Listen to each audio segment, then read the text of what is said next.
Hi all, I'm Star, and I recently finished my comic Cryptid Campers. To be clear, it's not fully posted yet, but I did finish drawing all the pages, and now there's not much left to do.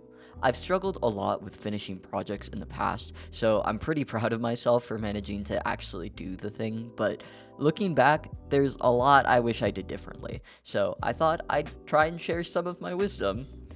For context, I started working on this comic back in 2023, right before I started college. I had a really boring job manning the fitting room of an unnamed Maxine retail store.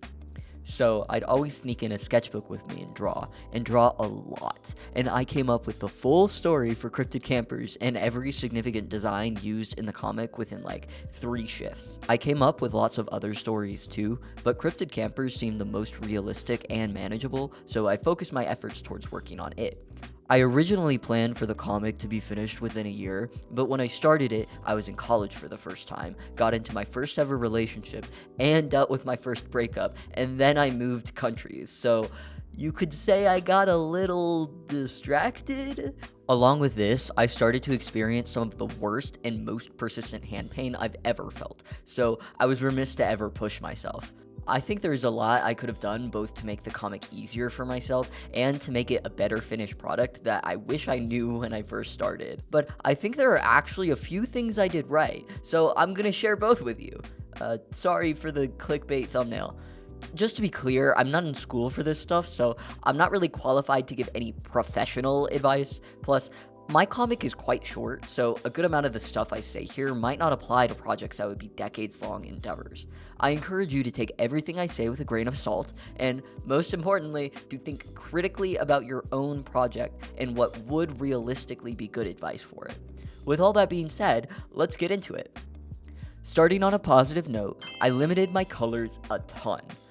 My comic only has 4 scenes with different color palettes, and within each scene, I only use 10 colors. For instance, this red on Carmelo's hair is actually the same color as Kavi's skin, and Kavi's bag is the same color as Carmelo's pants.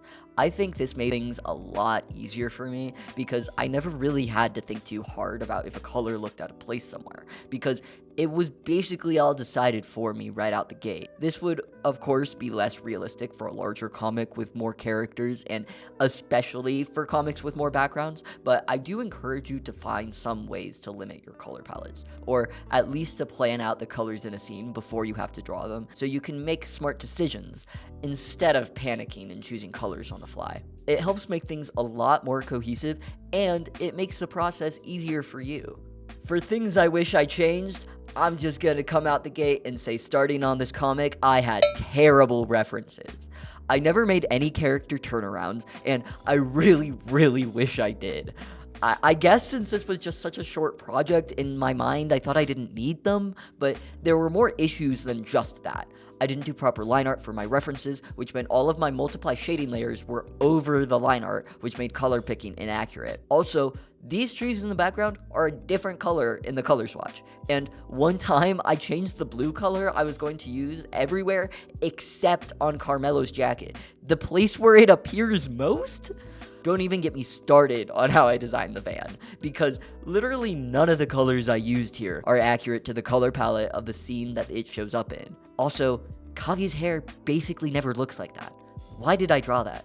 Oh my god, spend time on your pre-production, seriously. However, some pre-production I did do and like was the way that I did thumbnails. If you don't know, thumbnails are smaller, simpler versions of what your finished piece is going to look like, usually to get composition and feel down. And I thumbnailed and wrote dialogue for my entire comic before I started drawing a single page. I think in general that this was a good thing for me, but I am still going to call it a mix of good and bad, because while it made it super easy to work on the pages whenever I wanted, since I didn't have to devote a ton of brain power to it, I also felt like my work would have been a bit better if I didn't have things planned out so thoroughly and rigidly, or if I allowed myself to read through the recent pages more often to get a better feel for what the characters were doing and feeling.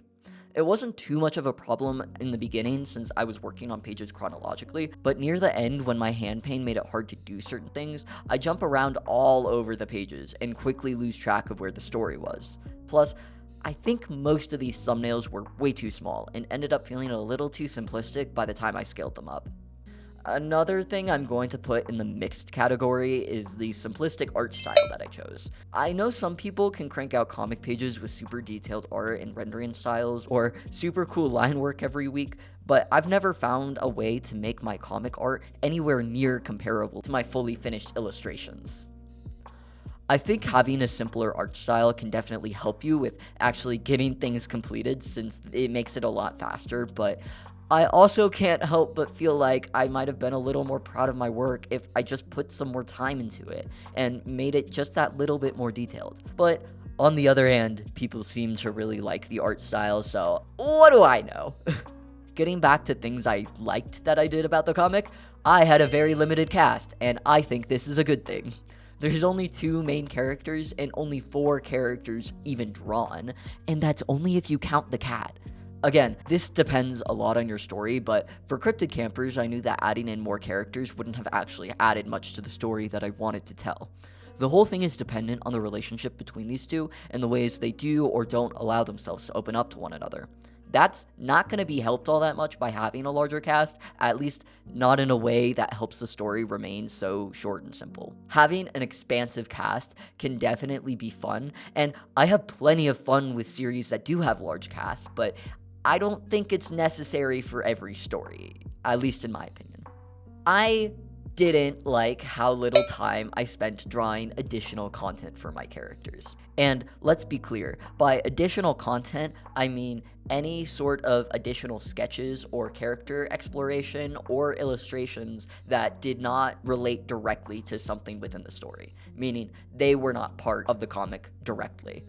I felt at times that I was so focused on the comic and just getting it done that I forgot to let myself enjoy and explore the characters a little.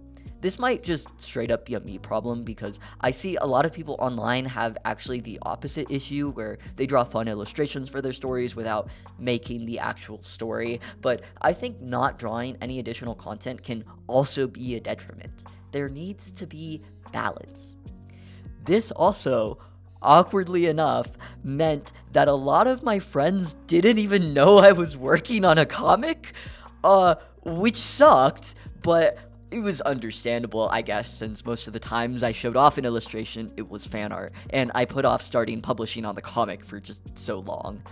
I could see where they were coming from, but oh man, I hated that moment when I was working on things for like years straight and I had all this stuff and I swore I talked about it enough and I swore I told people about it enough and suddenly nobody knew what I was talking about.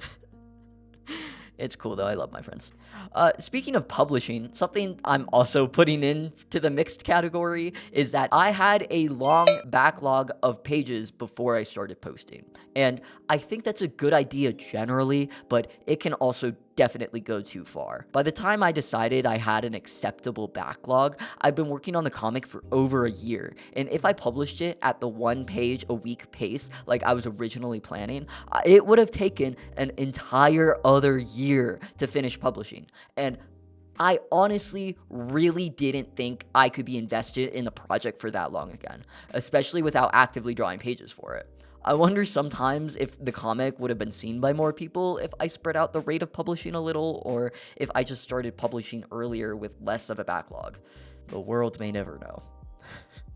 Finally, I think the best thing I did was make a pretty short comic to start. I'm not going to say the exact page count of my comic since it's not fully out yet, but just know that it's less than 60 pages total. I think if I was at like a real art school and got the practice drawing a ton of shorter comic pages more often, then I wouldn't feel like this, but I think that having a relatively simple story and being able to actually finish it is a much more valuable and much more encouraging process than trying for something big right off the bat.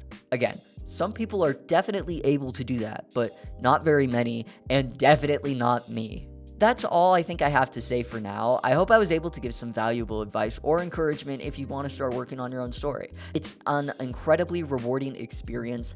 I definitely encourage it. If you are a fan of the comic or just interested in my work, I'm planning on buying a few physical copies of the book, most to just give to friends or family, but a couple to have at my booth at cons and such. If you'd like to buy a physical copy, I do have pre-orders for it set up on my big cartel. It's $12 per book plus shipping. I'll try to throw in a couple extra goodies if I can, depending on interest. Pre-orders will be open until a week after the release of the final page online, which is March 5th, so pre-orders will close March 12th. March 12th is your last day. Remember that. Expect about a week or two of time for the manufacturers to produce it and ship it to me, and then another week or two to get it from me to you. Overall, expect the book in late March or early April. As always, there's some fun art and fandom stuff on my Etsy store, and I have lots of your character here commission slots open on my VGen if you like my style and want something personal. Thank you so much for watching, and have an artful day!